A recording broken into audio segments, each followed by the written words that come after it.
धन्यवाद आपका अध्यक्ष श्री जीतू भाई अख्तर, महिला मंडल के अध्यक्ष और आज की परफॉर्मेंस के स्टार भद्रिका बेन पटेल, यहाँ के सारे उपस्थित दोस्तों,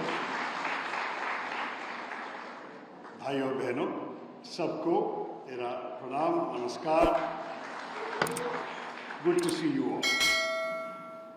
मेरी हिंदी से बहुत बेहतर बोलने वाले बहुत बैठे हैं मेरे साथ सांसदों, तो अगर आप हिंदी में सुनना चाहते हैं तो मैं उनको भी मांग रहा हूँ। I'll say a few words in English if that's okay. Is that acceptable? I just wanted to first of all thank you all for coming in such large numbers to greet my colleagues and myself. We have come as part of a mission to 5 countries. Our Honorable Prime Minister has sent 7 parliamentary delegations to different regions of the world. Others have gone to other countries. We started in New York with a visit to the September 11th memorial. Then we traveled to Guyana for a 2-day visit. We are now in Panama for a 2-day visit. Then we go to Colombia for a 2-day visit. Thereafter to Brasilia, where we have 2.5 days because there's also a Sunday in between. And then we go to the United States, to Washington, D.C. And the purpose of our mission is to convey a message to each of the countries that we are going to. And I should mention to all of you that we represent very many different parties. Even within the 7 members of my delegation, there are 4 parties represented.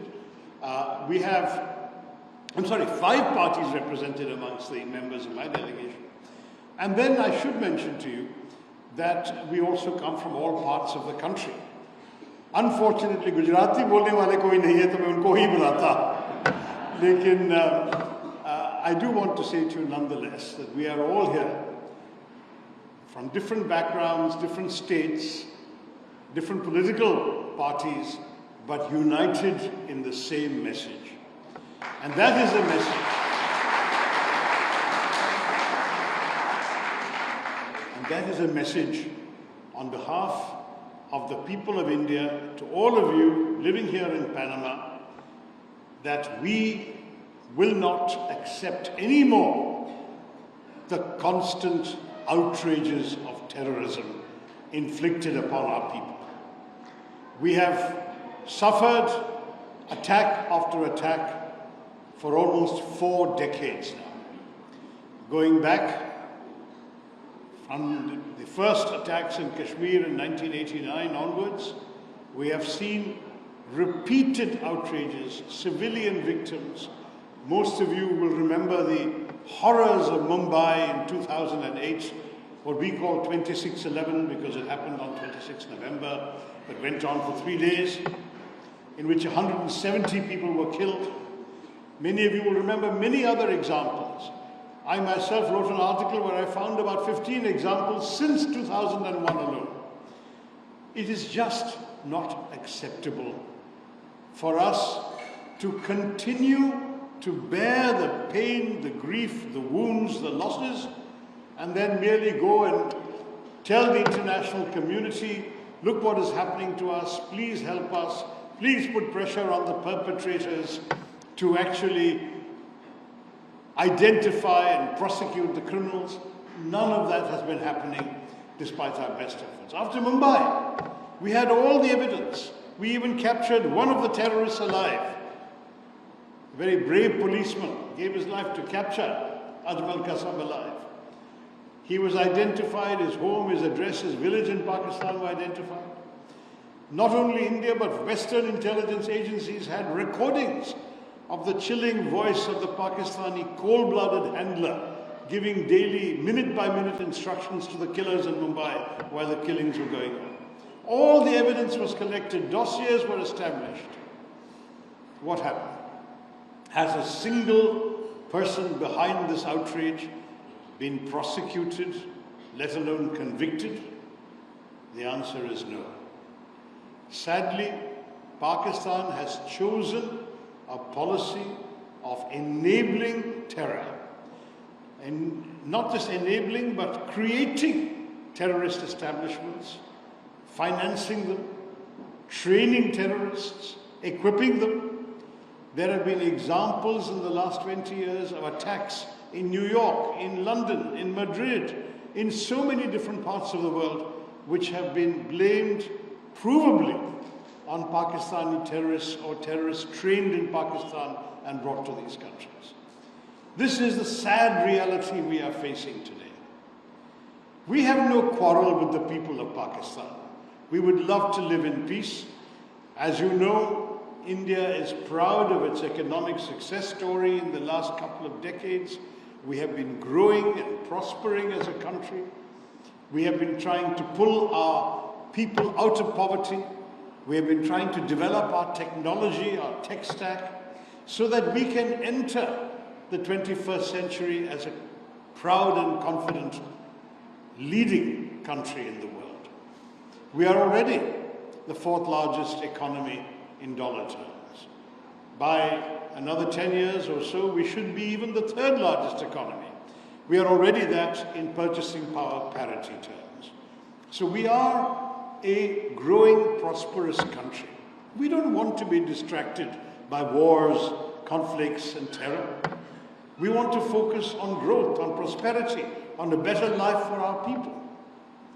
Unfortunately, our desire to just be left alone is not reciprocated by our friends on the other side of the border. They have chosen repeatedly to attack us because they believe that they want territory which they do not control, which we control, it is part of the sovereign borders of United India. And we are not going to give it to them, even if we have to pay the price that we have repeatedly been paying. But what has changed in recent years is that the terrorists have also realized they will have a price to pay. On that, let there be no doubt. When, for the first time, India breached the line of control between India and Pakistan to conduct a surgical strike on a terror base, a launch pad, the Uri strike in September 2015, that was already something we had not done before. Even during the Kargil war, we had not crossed the line of control. In Uri we did. Then came the attack in Pulwama in January 2019. This time we crossed not only the line of control, we crossed the international border and we struck a terrorist headquarters in Balakot. This time we have gone beyond both of those. We have not only gone beyond the line of control and the international border, we have struck at the Punjabi heartland of Pakistan by hitting terror bases, training centers, terror headquarters in 9 places in both in both Punjab and Pakistan occupied Kashmir. And let me say to you, this is going to be the new normal. Our Prime Minister has made it very clear. Operation Sindoor was necessary because these terrorists came and wiped the sindoor off the foreheads of 26 women by depriving them of their husbands and their married lives. In fact, there were some women who cried out, "The terrorists kill me too." And they said, "No, go back, tell what happened to you." We heard their cries, and India decided that the color of the sindoor, that vermilion color on the forehead of our women, will also match the color of the blood of the killers, the perpetrators, the attackers.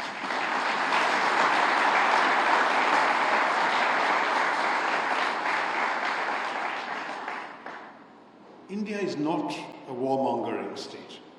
Even when we conducted those attacks, the first 9 terror base attacks, our government said very clearly, without any doubt, that we are not looking for any escalation. These were carefully, precisely calibrated strikes. We hit only terror bases. We hit no military facilities of Pakistan, no government facilities, no civilian homes. Very precise targeting meant that even within the compounds of Lashkar-e-Taiba and Jaish-e-Mohammed, we hit specific buildings. And we did so at night, between 1:05 and 1:30 at night. Why? Because we didn't want to have too much of collateral damage. At a different time during the day, there might have been a lot of civilians around. We didn't want their lives to be hurt. Think how much thought has gone into this. We wanted to send a message, a very clear message. And the target was not all the people of Pakistan. It was not even the government of Pakistan. The target was only the terrorists and their enablers. Sadly, Pakistan chose to respond. They shelled indiscriminately, artillery shells flying across the border, Poonch, Rajouri. And sadly, we all know this, 19 of our fellow citizens were killed in the Pakistani shelling in Poonch alone. 59 were hospitalized with grievous injuries. Where did the shells hit?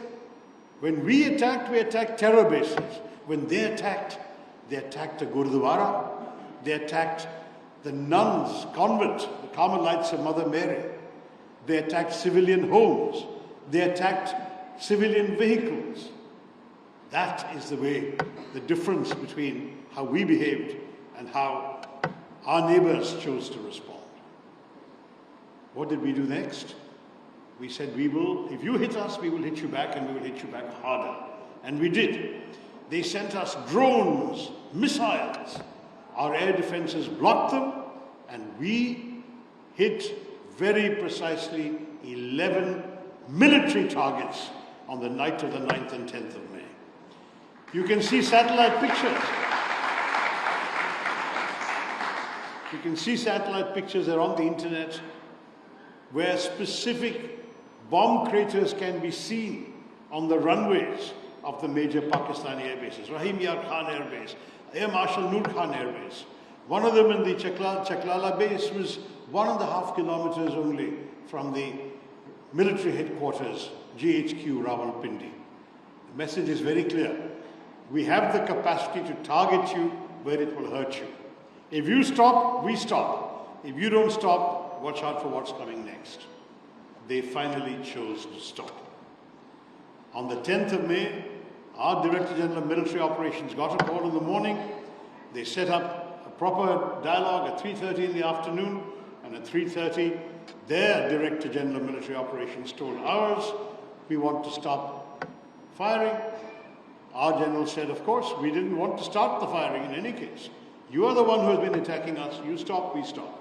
And at 5 p.m., a cessation of firing was inaugurated. That was now 2 weeks ago, a little more than 2 weeks ago, 2.5 weeks ago. And there is more or less calm on the border. This is why, at this time, our government has requested all of us to come and explain to government leaders in these countries, to parliamentarians, to opinion makers, and where possible to the diaspora, what our thinking was, why we did what we did, and to explain to you why we need your sympathetic understanding and support. And I'm very pleased to say that so far we have got it. In Guyana, we met the president, the vice president, who's himself the former president, the prime minister, a dozen members of the cabinet, the Speaker of the National Assembly, and they all told us unconditionally that they understand and they support India's fight against terrorism. Today, in Panama, we went to the National Assembly. We met the President, Dania Castañeda, and she gave us the same message. In fact, when we were parting at the end of the discussion, I presented on behalf of the people of India a Kashmiri shawl to her to remind her that it's from Kashmir that this tragedy started. And what did she say in reply? She gave me a symbol, a Panamanian warrior symbol. And she said, people of Panama, encourage all of you in India to fight like warriors against terrorism.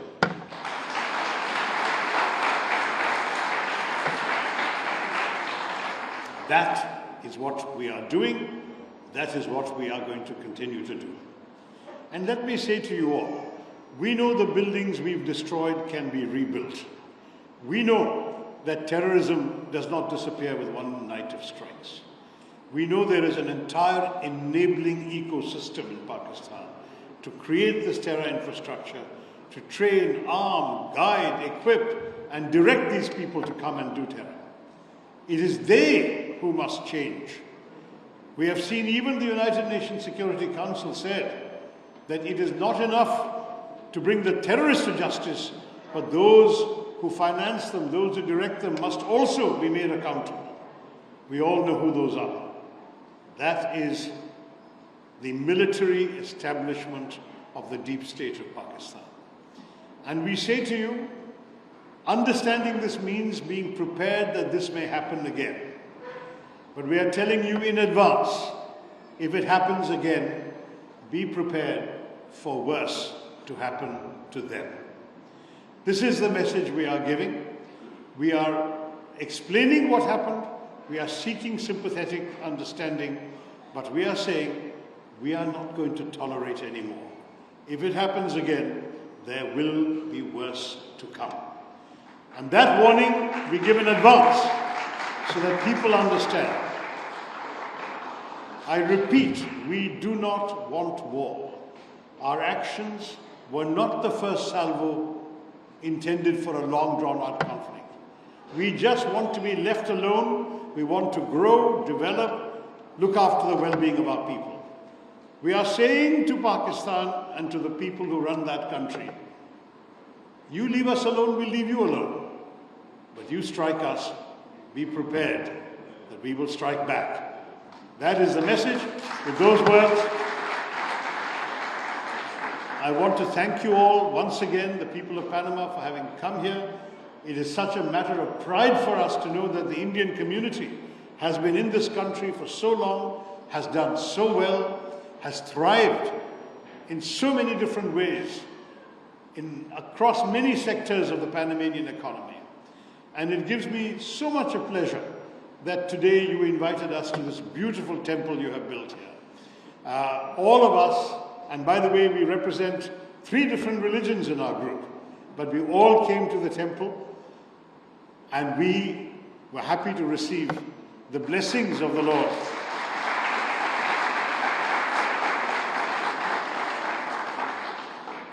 And those blessings we take back to the people of India, to our country, to those who really believe in the principles of Shanti, but also will never abandon the principles of Shakti. We will stay strong, stay with us.